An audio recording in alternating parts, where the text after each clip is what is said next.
Oke, assalamualaikum warahmatullahi wabarakatuh. Halo semuanya, apa kabar? Baik-baik saja ya. Jadi semoga di bulan puasa ini kalian selalu sehat selalu. Nah, jadi hari ini kita akan melanjutkan tentang pembuatan modeling ya. Soalnya kan kemarin kita udah image augmentation nih. Kita udah bahas juga nih kayak pengertiannya, terus fungsinya apa, terus kayak gimana itu kan strukturnya. Nah, sekarang kita akan lanjut ke pembuatan model. Untuk pembuatan model ini, nah ini apa ya, merupakan bagian yang seru gitu. Soalnya ya di sini kita bisa main-main gitu, main-main sama model gitu. Nah, apa sih yang serunya gitu kan? Nah, jadi fungsi si model itu ya buat naikin akurasi gitu. Jadi ya buat apa ya? Biar kayak modelnya itu biar akurasi prediksi kalian naik gitu. Nah, ini bisa edit dari model gini. Nah, terus fungsi modal juga jadi ya ini kan apa ya, dia ini kayak melakukan proses gitu. Proses kayak perkalian sinyal dan lainnya gitu. Nah, ini ada di model ini. Terus kayak perhitungannya gitu, kayak pembuatan grafik dari value dan lainnya itu ya di model ini gitu kita bikin gitu. Dan model ini yang sangat berpengaruh besar gitu untuk si model machine learning-nya gitu biar bisa tinggi ya akurasinya. Nah, jadi kalau model kalian jelek ya pasti akurasinya jelek juga. Dan juga ya ini si modalnya juga yang eh, apa ya, yang bikin modal kita juga bisa nggak overfitting gitu. Nah, itu bisa diatasin lewat modeling juga gitu. Nah, makanya ini model juga termasuk salah satu yang penting gitu. Nah, mungkin biar nggak basa-basi lagi, kita langsung aja. Di sini kita tulis modeling. Oke. Okay.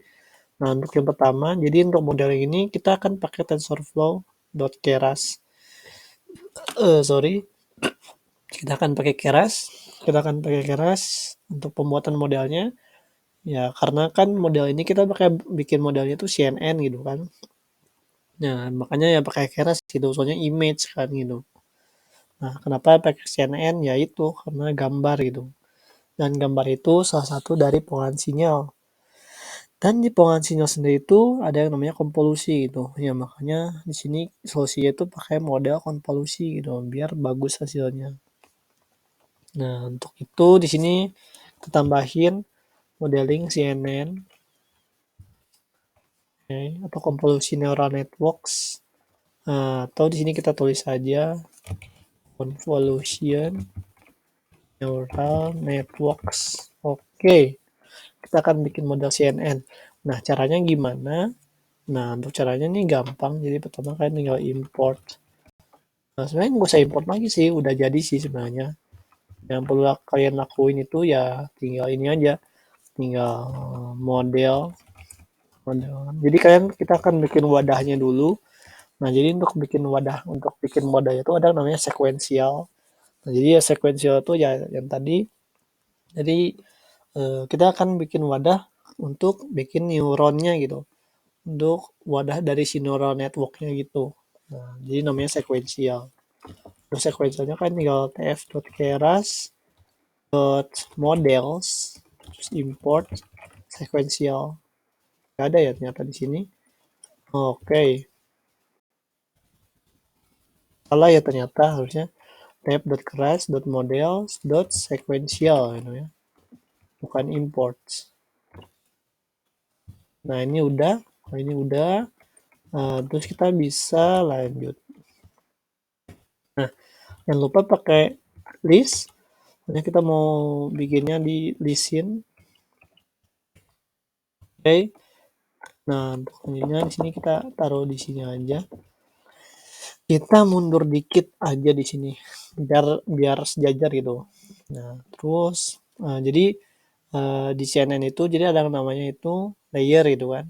Nah, jadi layer itu ya ini neuron-neuronnya gitu atau neural networknya gitu. Jadi ada layer, terus ada hidden layer gitu.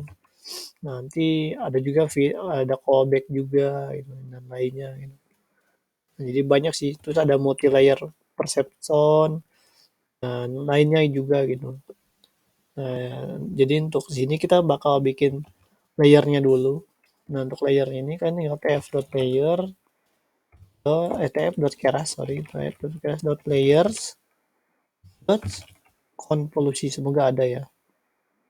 Conv 2D, oke ada nih convolution. Conv 2D. Jadi conv 2D ini adalah convolution 2D gitu atau dalam bentuk dua dimensi gitulah pokoknya. Nah, jadi gitu. Atau bisa dibilang matriks itu. Di 2D itu ya kita perkalian dua matriks gitu. Nah, matriks di sini tuh gambar gitu masuknya. Jadi kita bakal perkalian gambar juga. Nah, untuk di sini tuh jadi di komposisi itu ada yang namanya filter atau ada parameter-parameternya. Nah, untuk parameternya itu terdiri dari filter, terus kernel, dan juga lainnya gitu. Nah, kalau di sini nih kita bisa baca juga nih. Tuh, jadi kalau kita lihat penjelasannya, nah jadi di sini tuh dia nih ya ini parameternya itu. Jadi ada filter, terus ada kernel size, terus ada stride, terus ada padding dan lainnya gitu. Nah, itu yang ngaruh gitu sama nanti hasil prediksi kita. Nah, untuk yang dasarnya ini biasanya kita yang dipakai cuma filter, kernel size, sama padding biasanya ya. Sama activation, nanti ada activation juga. Nah, jadi ini tuh dipakai ya ini buat isi komposisinya nanti kayak gimana gitu. Nah, mungkin kita introduction dikit ya. Kita, di sini aku coba ngejelasin dikit composition buat CNN gitu kan. Oh, sorry bukan CNN ini. Evolution Neural Networks. Nah, jadi CNN tuh kayak gini gitu. Model kita tuh akan kayak gini nih, aku deketin ya. Oke. Nah, jadi kayak gini. Nah, jadi ini tuh adalah konvolusi gitu. Nah, tuh jadi ya konvolusi itu kayak perkalian gitu. Jadi di sini itu kita misal nih input gambar ukurannya itu 28 kali 28. Nah, kita akan melakukan konvolusi gitu. Jadi kita melakukan perkalian sinyal gitu ke beberapa lapis gitu. Jadi ini tuh adalah filter gitu. Jadi filter ini tuh, nah jumlahnya mungkin di sini ada 24 gitu ya, ada 24 filter. Nah, jadi 24 filter nanti dikalikan sama semua gambarnya gitu. Nah, terus nanti kita max pooling nih. Nah, max pooling. Nah, jadi max pooling tuh kalau kita lihat di sini, nah jadi ini nih max pooling tuh yang 4 ini nih, ada 4. Nah, ada ukuran matrix 2 kali 2. Jadi kita akan perkalikan lagi gitu dengan 2 kali 2 gitu. Nah, nanti output apa? Output dari konvolusinya itu dia jadi 2 kali 2. Nah, terus kita nanti kita apa ya? Kita ini sih kita max pooling gitu. Nah, terus padding. Nah, padding tuh sebelum ke padding kita ke kernel dulu. Nah, jadi si kernel itu jadi dia kayak ukuran dari filternya kayak gimana gitu kan. Nah, ini untuk normalnya itu 3 kali 3. Jadi untuk ukuran filternya 3 kali 3. Nanti kita akan kompolusikan gitu dengan 3 kali 3. Jadi kita kompolusikan dengan ukuran filternya. Nanti hasilnya ini ya gini jadi 2 kali 2 gitu ukuran. Nah, yang tadi kan kompolusi 2D gitu. Nah, ini ada stride. Nah, jadi stride itu dia ini kayak langkah gitu. Kayak langkah perkaliannya tuh kayak gimana gitu kan. Nah, ini kalau stride-nya ini kan digambar ini kalau kita baca di sini, jadi di gambar tersebut stride-nya 2 gitu. Nah, jadi stride-nya 2 tuh dia bakal perkalinya tuh dua langkah gitu. Jadi kita ngaliin dari sini dulu, terus sama filter itu kita kaliin. Nah, ini nambah satu, terus pindah ke sini. Nah, ini nambah satu lagi, terus pindah ke sini ke bawah, kaliin lagi sama filternya. Nambah satu di sini, terus pindah lagi ke bawah ini, kaliin sama filter, terus pindah ke sini nambah satu gitu. Nah, ini tuh adalah hasil gambar yang sudah dikompolusi gitu, output metriknya. Nah, ntar di padding gitu. Nah, jadi padding tuh kayak kita nih kayak mengisi gitu si gambarnya ini mau kayak gimana gitu. Misal kita nambahin angka berapa gitu, misal angka 0 di ujung-ujungnya gitu dan lain-lainnya gitu. Ini kayak ngebentuk pola gitu. Nah, untuk dilatation dan lainnya. Jadi masih banyak sih untuk ininya. Dan tadi untuk max pooling itu jadi ini kan hasil konvolusi nih. Itu adalah hasil konvolusi. Jadi hasil konvolusinya ini jadi kita akan ngambil nilai terbesar gitu dari si konvolusinya gitu. Jadi kan ini 12, 8, 12. 20. Nah, ini kita ngambil 20 itu yang terbesarnya. Terus yang satunya lagi ini 30, 0, 2, 0. Nah, berarti kita ambil 30. Terus 34, 70, 112, 100. Berarti kita ambil 112 dan di sini kita ambil 37 gitu. Jadi max pooling itu ya mengambil nilai terbesar itu tapi tanpa mengurangi nilai pentingnya gitu. Makanya ambil nilai terbesar. Nah, jadi gitu. Itu sedikit penjelasan tentang CNN dan juga konvolusi. Nah, untuk selanjutnya jadi di sini kita mau pakai filternya itu ini kan ya tulisannya filter. Nah, mungkin kita pakai yang ringan aja. Tapi enggak deh, kita coba pakai 32 filter dengan kernel size-nya itu kernel size-nya ini kita normal aja ya kayak 3 dan slide-nya kita karena ini kecil gambarnya jadi satu langkah aja. Terus paddingnya kita sesuaiin aja valid. Nah, udah nih. Nah, tapi ini ada yang kelewat nih karena kita ini apa ya? Karena kompolusi ini kita memerlukan yang namanya function activation gitu. Nah, jadi si function activation ini buat nanti kita nampilin di grafiknya kayak gimana gitu. Ya, hasilnya mau seperti apa, misal linear atau logistik atau ya yang lain lah atau yang apa ya, yang logaritma gitu. Nah, karena kita ini tipe datanya itu ada kategorikal.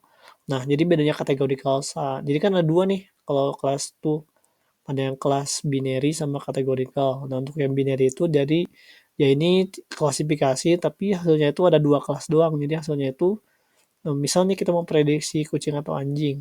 Nah, berarti kan cuma ada dua kelas kan. Nah, itu masuknya ke binary. Nah, sedangkan yang kategori kali ini dia ada banyak nih. Kayak ini kan yang emotionnya ada banyak itu ada surprise, terus ada sad, terus neutral, fair, angry dan lainnya gitu. Nah, itu yang ngebedainnya. Nah, karena kita kategorikal jadi di sini kita pakainya RealU gitu. Nah, jadi RealU itu ya untuk yang kategorikal gitu. Nah, terus di sini sebenarnya sama aja sih yang ini juga apa yang binary juga bisa pakai RealU juga soalnya RealU itu bagus untuk grafiknya. Nah, nanti kita bisa ngeliat nih grafiknya kayak gimana gitu. Nah, untuk itunya kita tinggal tulis saja activation sama dengan RealU. RealU gini ya RealU tuh. Gini sih kalau nggak salah ya nulisnya atau gini kali. Nah, gini sih. Terus nah untuk awalan jadi di sini tuh kita ini mau masukin input shape. Nah, jadi kayak dia ini kayak sebagai awalannya gitu. Kita gambarnya input shape-nya mau gimana gitu untuk keterusannya gitu. Untuk input shape-nya kita ngikutin dari si target size-nya gitu. Ini target size ini kan 48. Nah, kita ngikutin juga 48. Nah, terus dikali karena ini satu doang ya grayscale. Grayscale tuh kita satu kan jadi warnanya. Tapi kita ambil yang normal aja sih harusnya ya. Harusnya kita ambil yang normal. Tapi ya karena grayscale kita satu aja gitu ngubahnya. Nah itu. Jadi ya itu kita juga baca juga di image augmented kita ini kayak gimana gitu. Kalau kita nulisnya color mode-nya itu RGB, berarti kan ada 3 warna yaitu red, green, blue. Nah kalau grayscale tuh berarti cuma satu warna doang gitu kan. Nah jadi gitu untuk bacanya. Nah kita lanjut lagi. Nah ini udah beres nih. Jadi kita ini baru satu apa ya baru satu layer nih. Ini emang agak panjang untuk durasinya, tapi nggak apa-apa. Jadi ini ilmu baru gitu. Nah untuk lanjutnya kita tinggal bikin tf.keras.layers.max pooling. Max poolnya kita max pool aja karena kita harus nyesuaiin juga ini kayak gimana gitu kan. Nah, untuk max poolnya ini cuma ini doang sih. Ukuran poolingnya tuh mau berapa gitu. 2x2 doang. Udah sih gitu doang. Nah, jadi kan ini udah dikompolusi kita ngambil nilai terbesarnya itu 2x2. Nah, terus lanjut kita tf.keras kita bikin layer. Nah jadi untuk kompolusi ini kita bisa bikin banyak gitu. Nah, tapi yang disarankan itu 2 sampai 3 layer gitu yang kompolusinya. Soalnya biar nanti gak berat gitu. Nanti kita bahas sih. Nanti kita lihat ya. Nah, untuk ini kita bikin dulu aja si conv 2D-nya. Filternya, ini kan 32, nah ini gue coba aku naikin 64. Kernelnya ini size-nya ini adalah 3x3, terus strides-nya ini 1, padding-nya juga valid, dan activation-nya ini value. Nah, untuk ini udah. Nah, untuk input chip-nya kita nggak usah nulis lagi karena dia kayak udah secara default itu masuknya nilainya itu sama. Nah, untuk lanjutnya nih kita copy aja max pooling. Jadi pokoknya setiap sudah konvolusi ini kita melakukan namanya max pooling gitu. Biar hasilnya tuh tetap sama, konstan gitu. Nah, untuk lanjutnya nih kita bikin lagi satu lagi deh.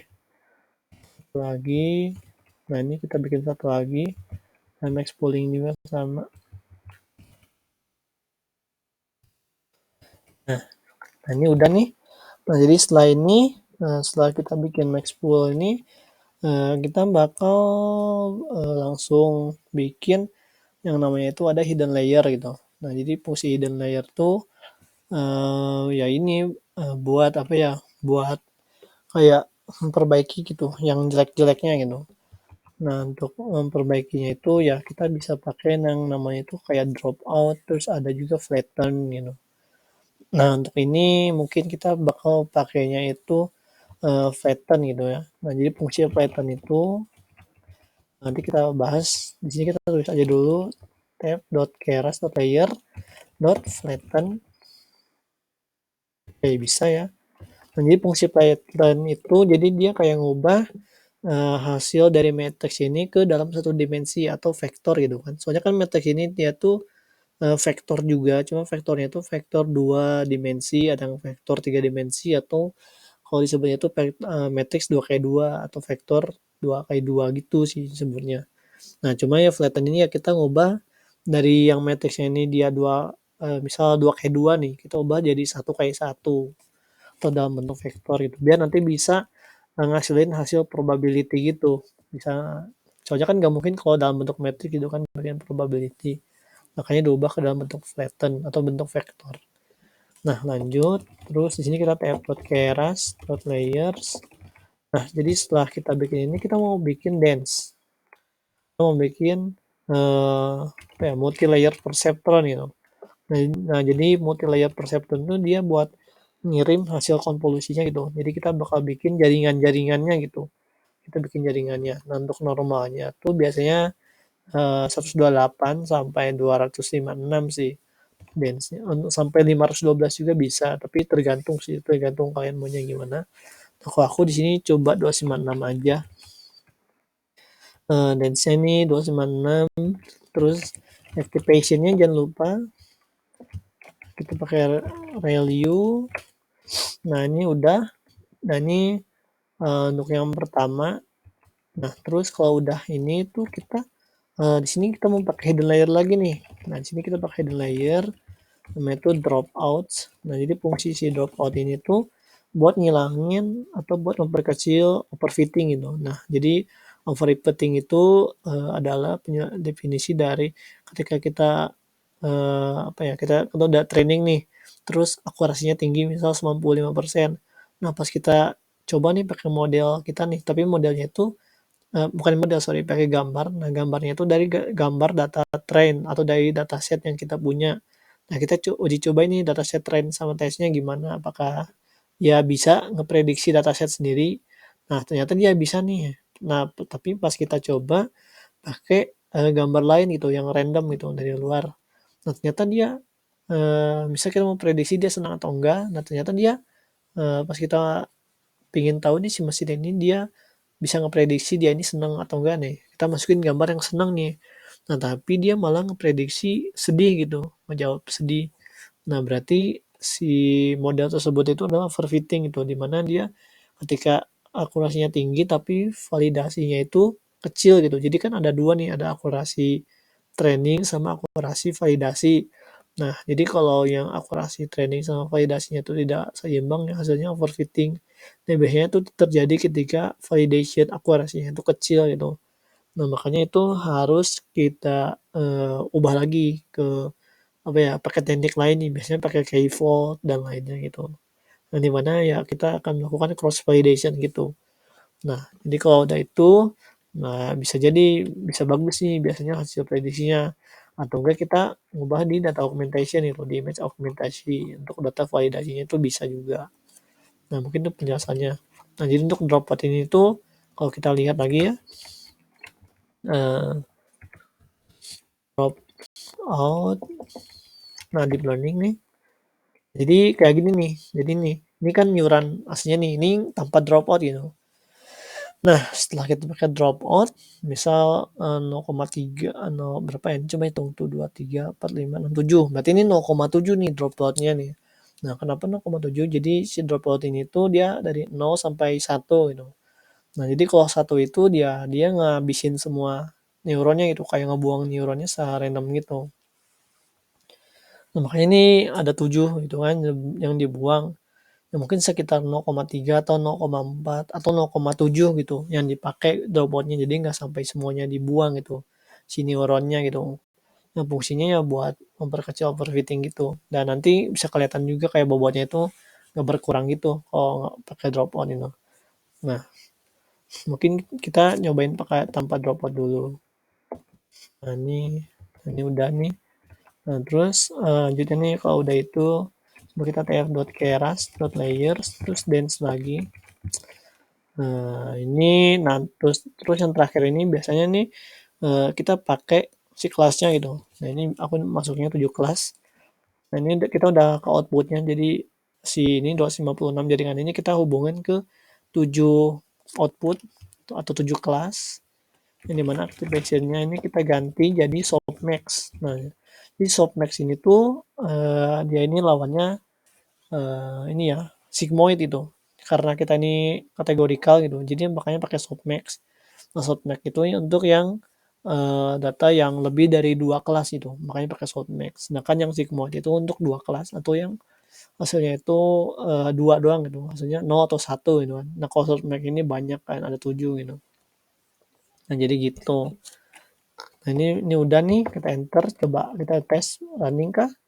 Oke, RealU. Oke, mungkin salah nulisnya. Di sini RealU-nya kayak gini. RealU-nya ini harus R-nya 1 atau kecil gitu. Jadi salah penulisan juga itu berpengaruh. Nah, ini udah berhasil nih. Nah, berarti kita summary nih modelnya gimana. Nah, ini modelnya kayak gini nih. Wah, 319.000 ya. Ini termasuk ringan ya. Nah, coba kalau kita pakai dropout gitu kan. Keras dropout ya, kita mau pakai dropout layers, kita pakai hidden layer lagi, dropout berubah, coba kita pakai valid syntax ya, karena gue tipe ya, jadi nggak usah panik gitu kalau ada salah codingan. Valid syntax lagi di bagian oh ya, nggak ada koma ternyata, benar. Oke, kita lihat tetap ya, ini pakai dropout ini tetap. Nah, jadi ya gitu, ini udah pakai dropout kita 0,4. Nah, jadi terus nanti selanjutnya nih kita akan coba untuk kompilasi gitu. Nah, nanti udah kompilasi ini kita akan coba training. Nah, tapi ya karena ini udah kelamaan gitu, jadi kita cukupkan sampai sini aja dulu. Jadi terima kasih yang udah nonton videonya. Jadi kalau ada yang ingin ditanyakan silahkan tanya di komentar. Aku undur diri. Wassalamualaikum warahmatullahi wabarakatuh. Terima kasih.